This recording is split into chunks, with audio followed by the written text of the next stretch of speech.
നമ്മുടെ നാട്ടിൽ നമ്മൾ നിരന്തരം കേട്ടുകൊണ്ടിരിക്കുന്ന ചില വിഷയങ്ങളാണ്. കപ്പൽ അപകടത്തെക്കുറിച്ച് നമ്മൾ കേട്ടു. മുമ്പ് നിരന്തരം തീവണ്ടി അപകടങ്ങളായിരുന്നു കേട്ടുകൊണ്ടിരുന്നത്. ഇപ്പോൾ ഫ്ലൈറ്റ് അപകടം. നാളെ നമ്മൾ അതാണല്ലോ ചിന്തിക്കുന്നത്. ഇത്രയുമൊക്കെ നടന്ന സ്ഥിതിക്ക് നാളെ എന്ത് നടക്കും എന്ത് നടക്കില്ല എന്നും നമുക്ക് മനസ്സിലാകും. ഇപ്പൊ നമ്മൾ ഒരു ദൂരയാത്ര പോകുന്നു എന്ന് ചിന്തിക്കുക. നമ്മൾ ആദ്യം വണ്ടിക്കകത്ത് ഇന്ധനമുണ്ടോ? വണ്ടി അത്രയും ദൂരം എത്താൻ കുറ്റമറ്റതാണോ? ഉറക്കത്തിന്റെ ഏതെങ്കിലും രൂപത്തിൽ ഒരു ബുദ്ധിമുട്ട് ഡ്രൈവർക്ക് ഉണ്ടാകുമോ? ഡ്രൈവർക്ക് വണ്ടി ഓടിക്കാൻ അറിയാമോ? നമ്മളിൽ ആരെങ്കിലും തന്നെ ആയിരിക്കും വണ്ടി ഓടിക്കുക. അറിയാമോ? ഇല്ലേ? ഇതൊക്കെ നമ്മൾ ഉറപ്പുവരുത്തിയിട്ട് തന്നെയല്ലേ ഒരു ദൂരയാത്ര പോകുക. ഇപ്പോ ഫ്ലൈറ്റുകളെ സംബന്ധിച്ച് ഒരുപാട് വാർത്തകളാണ് ഇപ്പോൾ പുറത്തു വരുന്നത്. ഇന്നിപ്പോ തിരുവനന്തപുരം വിമാനത്താവളത്തിൽ യുദ്ധവിമാനമാണ് അടിയന്തിരമായിട്ട് ലാൻഡ് ചെയ്യിപ്പിച്ചത്. ഒരു യുദ്ധവിമാനം, അതും ബ്രിട്ടന്റെ യുദ്ധവിമാനം. എന്തിനാ? ഇന്ധനമില്ല അല്ലെ? ഇന്ധനം കുറവായിരുന്നു. അപ്പൊ അവർ നേരത്തെ ശ്രദ്ധിച്ചിരുന്നില്ലേ? ഇത്തരം അശ്രദ്ധയോടുകൂടിയാണോ നൂറുകണക്കിന് ആയിരക്കണക്കിന് മനുഷ്യന്മാരുടെ ജീവൻ കയ്യിൽ പിടിച്ചിട്ട് ഇവരിറങ്ങി പുറപ്പെടുന്നത്? ഇന്ധനം കുറവായിരുന്നു, അതുകൊണ്ട് അടിയന്തിരമായിട്ടുള്ള ലാൻഡിങ് ആവശ്യപ്പെട്ടത്രേ. കഴിഞ്ഞ ദിവസം രാത്രി 9:30 വിമാനം അടിയന്തിരമായിട്ട് ഇറക്കുന്നത്.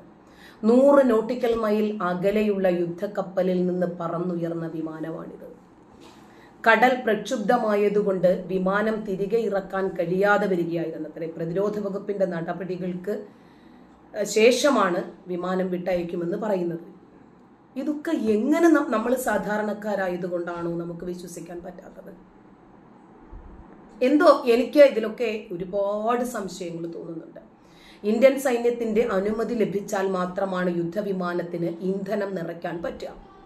വ്യോമ കരസേന മേധാവികൾ വിമാനത്താവളത്തിലെത്തി സ്ഥിതിഗതികൾ വിലയിരുത്തുമെന്നാണ് കേട്ടത്. ഇതിനു ശേഷമേ വിമാനത്തിൽ ഇന്ധനം ഉണ്ടോ ഇല്ലേ, നിറയ്ക്കാൻ കഴിയുമോ ഇല്ലേ എന്നൊക്കെ പറയാൻ പറ്റൂ. വിമാനത്തിൽ ഒരു പൈലറ്റ് മാത്രമാണുള്ളതെന്നും പരിശോധനകൾ തുടരുമെന്നുമാണ് കേട്ടത്. നല്ലത്. ഇപ്പൊ കഴിഞ്ഞ ദിവസം അഹമ്മദാബാദിൽ നടന്ന ഒരു ആക്രമണത്തെക്കുറിച്ച് നമ്മൾ കേട്ടു. അത് ഇന്ധനത്തിൽ മാലിന്യം നിറച്ചു എന്ന വാർത്തയാണ് നമ്മൾ കേൾക്കുന്നത്. ഇതൊക്കെ എങ്ങനെ സാധിക്കും എന്നതൊരു ചോദ്യമാണ്. പിന്നീട് പറയുന്നു ഇലക്ട്രിക്കൽ തകരാറുണ്ടായിരുന്നു എന്ന്. പിന്നീട് കേൾക്കുന്നു ഇതിനകത്ത് തന്നെയുള്ള ഒരു ഇലക്ട്രീഷ്യന്റെ സഹായത്തോടു കൂടി അല്ലാതെ ഒന്നും ചെയ്യാൻ പുറത്തുള്ള ഒരാളിന് സാധിക്കില്ല എന്ന്.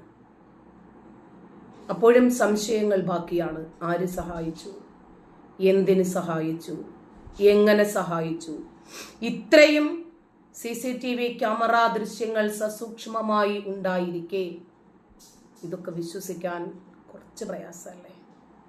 ഇനിയും അതാ ഞാൻ ആദ്യം തന്നെ പറഞ്ഞത്, നമ്മൾ സാധാരണ ചിന്തകളായതുകൊണ്ട് നമുക്ക് മാത്രം തോന്നുന്ന ഒരു ചിന്തയാണോ ഇത് എന്നറിയില്ല. ഇപ്പോ ഗുജറാത്തിലെ മുഖ്യമന്ത്രിയെ ഇവർ ഉദ്ദേശിച്ചിട്ടുണ്ടോ? കാരണം അഹമ്മദാബാദിൽ നിന്ന് പറന്നുയർന്ന വിമാനമാണല്ലോ അപകടത്തിൽപ്പെട്ടത്. ആ രൂപത്തിലും ഒരു വിമർശനം ഇന്നലെ ശക്തമായ രൂപത്തിൽ നുസ്രത് ജഹാൻ ഉന്നയിക്കുന്നുണ്ടായിരുന്നു. ഇതൊക്കെ കേൾക്കുമ്പോഴാണ് നമ്മൾ സാധാരണക്കാരായതുകൊണ്ട് നമ്മൾ ചിന്തിച്ചു പോകുന്നത്, ഇതിനകത്തൊക്കെ കാര്യങ്ങളുണ്ടോ, ഇതിനകത്തൊക്കെ വസ്തുതകളുണ്ടോ, ഇവർ പറയുന്നത് ശരിയാണോ? എന്തായിരുന്നാലും ഒരു കാര്യവുമില്ലാതെ ആരെങ്കിലും വെറുതെ ഒരു വിഷയത്തെ സംബന്ധിച്ച് സംസാരിക്കുമോ? ഇല്ല. അപ്പൊ നമ്മൾ ചിന്തിക്കുവാണ് ഇങ്ങനെയൊക്കെ ഉണ്ടാകുമോ? അപ്പൊ ഇന്നലെ നുസ്രത് ജഹാൻ പറഞ്ഞിട്ടുണ്ടായിരുന്നു. നോക്കട്ടെ.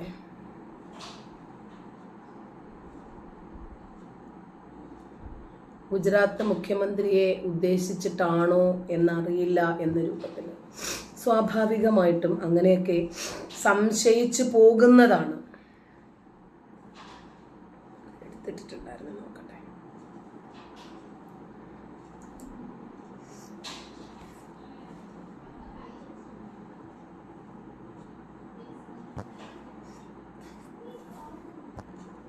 പരസ്യം ഒന്ന് കഴിഞ്ഞിട്ടൊക്കെ കിട്ടി.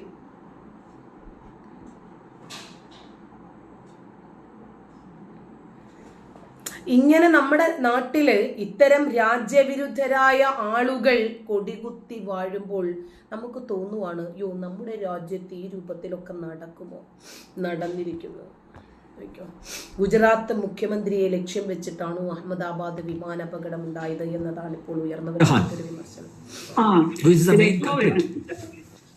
അതാണ് എന്തായാലും ഇത് ഒരു ക്യാപ്റ്റനെ നിയന്ത്രിക്കാൻ പറ്റാത്ത ഒരു അവസ്ഥ അവിടെ ഉണ്ടായിരുന്നത്. നമുക്ക് ആ CCTV ദൃശ്യത്തിൽ തന്നെ ഇങ്ങനെ പോയ എയർക്രാഫ്റ്റ് ഇങ്ങനെ ഒരൊറ്റ പൊക്കലിന് മാത്രമേ ആ ഫോട്ടോ കാണൂ, പിന്നെ പതിക്കുന്നതാണ്. അപ്പൊ എവിടെയോ ഒന്നും ആ പ്രഷർ കിട്ടിയിട്ടില്ല എന്നുള്ളത് തീർച്ചയായിട്ടും ഉണ്ട്. ബാക്കി കാര്യങ്ങള് ഇതേപോലെ അന്വേഷണത്തിൽ എന്തായാലും രാജ്യം വെറുതെ നോക്കി കാണൂല, വെറും ഒരു അപകടമായിട്ട് കാണൂല. ഇതിന്റെ പിന്നിലുള്ള എല്ലാ ചാർട്ടും ബുക്ക് ചെയ്ത് ക്യാൻസൽ ചെയ്തവരെ പോലും ഇവരെടുത്ത് പരിശോധിക്കുന്നതായിരിക്കും. പിന്നെ ഈ ഫ്ലൈറ്റ് ഹാൻഡിൽ ചെയ്ത എല്ലാ സ്റ്റാഫിനെയും ഇന്ന് തൊട്ട് വീട്ടിൽ വിടാതെ തന്നെ അവർ ചോദ്യം ചെയ്യും. ഈ ഫ്ലൈറ്റിൽ A to Z ATC ആയാലും ഗ്രൗണ്ട് സ്റ്റാഫ് ആയാലും കസ്റ്റംസ് ആയാലും ഇമിഗ്രേഷൻ ആയാലും എല്ലാവരും ഇനി ഒരു ചോദ്യം ചെയ്യലിന് വിധേയമായിട്ട് മാത്രമേ അവർക്ക് അവരുടെ വീട്ടിലേക്ക് മടങ്ങി പോകാൻ പറ്റൂ. അപ്പോഴേ നമുക്കിത് പുറത്തു വരും. നമുക്കൊന്നും തള്ളിക്കളയാൻ. അന്വേഷണം പ്രഖ്യാപിച്ചിട്ടുണ്ട്, പക്ഷെ അന്വേഷണം എവിടെ നിന്ന് തുടങ്ങും? അന്വേഷണം എയർപോർട്ടിന്റെ സിസ്റ്റത്തിൽ നിന്ന് തുടങ്ങണം. നമ്മളെ ബുക്കിംഗ് തൊട്ടിട്ട് ലാസ്റ്റ് മിനിറ്റ് ക്യാൻസൽ ചെയ്ത അല്ലെങ്കിൽ നോ ഷോ ചെയ്ത പാസഞ്ചർ അങ്ങനെയുള്ള എല്ലാം ആ പാസഞ്ചേഴ്സിന്റെ ഹിസ്റ്ററി. പിന്നെ ഏറ്റവും വലിയ കാര്യം നമുക്ക് അതിൽ ഒരു VIP മരിച്ചിട്ടുണ്ട്. ഗുജറാത്ത് എക്സ് മുഖ്യമന്ത്രി അദ്ദേഹത്തിനെ ടാർഗറ്റ് ചെയ്ത് എന്തെങ്കിലും വന്നു പരിശോധിക്കണം. പിന്നെ അദ്ദേഹം പഞ്ചാബിന്റെ പ്രഭാരി കൂടി ആയിരുന്നു എന്നാണ് മനസ്സിലാക്കാൻ പറ്റിയത്. പഞ്ചാബിന്റെ പ്രഭാരിയായി അനേകം ഇപ്പൊ ഞാൻ തന്നെ അറിയുന്ന ഒരു കോൺഗ്രസ് മിനിസ്റ്റർ ഇന്നലെ കഴിഞ്ഞ ദിവസം BJPയിലേക്ക് വന്നത് ഇദ്ദേഹത്തിന്റെ ത്രൂ ആണ്. കാരണം അത് അദ്ദേഹത്തിന്റെ അടുത്തൊരു സുഹൃത്താണ്. അപ്പൊ അതേപോലെയുള്ള കുറെ കാര്യങ്ങൾ പഞ്ചാബിൽ ഒരു വലിയ കോടിടക്കം തന്നെ സൃഷ്ടിച്ചുകൊണ്ടിരിക്കുകയാണ് ഇദ്ദേഹത്തിന്റെ പ്രവർത്തനങ്ങള്. എല്ലാവർക്കും ഇദ്ദേഹത്തിനെ പറ്റി സംഘാടകൻ എന്ന നിലയ്ക്ക് ഏറ്റവും ശക്തനായ ഒരു BJP നേതാവ് എന്നുള്ള പറയാൻ പറ്റുന്ന ആളാണ്. അപ്പൊ ഇതൊക്കെ നമ്മള് അന്വേഷണങ്ങള് ഇത് ചില്ലറ കൊണ്ടൊന്നും തീരൂല നമ്പ്യാൻജി. ഇത് നമ്മളെ പഹൽഗാം, അതായത് അതെ പഹൽഗാം വിഷയം നുസ്രജഹാൻ എന്ന് പറഞ്ഞിരുന്നു, അത് പോയി. അതായത് പഹൽഗാം വിഷയത്തിൽ സംഭവിച്ചതുപോലെ തന്നെ ഇത് വെറും ഒരു നിസ്സാരപ്പെട്ട വിഷയമല്ല. ഒരു പറയുന്നുണ്ട്, തീർന്നില്ലേ ഡോക്ടർ നുസ്രജ? ഫിനിഷ് ആയിട്ടില്ല. സംഘാടകൻ എന്ന നിലയ്ക്ക് ഏറ്റവും ശക്തനായ ഒരു BJP നേതാവ് എന്നുള്ള പറയാൻ പറ്റുന്ന ആളാണ്. അപ്പൊ ഇതൊക്കെ നമ്മള് അന്വേഷണങ്ങള് ഇത് ചില്ലറ കൊണ്ടൊന്നും തീരൂല നമ്പ്യാൻജി. ഇത് നമ്മളെ പഹൽഗാം തൊട്ട് തന്നെ തുടങ്ങണം. അദ്ദേഹത്തിനെ ടാർഗറ്റ് ചെയ്ത് എന്തെങ്കിലും വന്നു എന്ന് പരിശോധിക്കണം. പിന്നെ ഇങ്ങനെയുള്ള എല്ലാം ആ പാസഞ്ചേഴ്സിന്റെ ഹിസ്റ്ററി. പിന്നെ ഏറ്റവും വലിയ കാര്യം നമുക്ക് അതിൽ ഒരു VIP മരിച്ചിട്ടുണ്ട്. ഗുജറാത്ത് എക്സ് മുഖ്യമന്ത്രി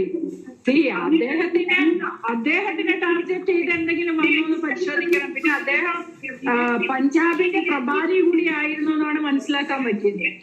പഞ്ചാബ് തലയ്ക്കകത്ത് ആള് താമസമുള്ളവർക്ക് മനസ്സിലായി എന്താണ് ഇവിടെ നടന്നത് എന്ന്. അതുകൊണ്ട് സ്വാഭാവികമായും ജനങ്ങൾ ഭയചകിതരാണ്. എന്താണ് ഇവർ ഈ രാജ്യത്ത് ഉദ്ദേശിക്കുന്നത്? ഇവരുടെ വിശുദ്ധ യുദ്ധത്തിന് വേണ്ടി ഇവർ ഇരുമ്പ് നിക്കറും പിടിച്ച് കാത്തിരിക്കുവാണ് ഏതെങ്കിലും ഒരു ജിഹാദിയുടെ പ്രവർത്തനം. അഹമ്മദാബാദിലെ വിമാന അപകടത്തിന് പിന്നിൽ കൈയുണ്ടെന്നോ നടന്നിട്ടുണ്ടെന്നോ തെളിഞ്ഞാൽ തീർന്നു സംഗതി എന്ന് വിചാരിച്ചാൽ മതി. കാരണം അല്ലെങ്കിൽ തന്നെ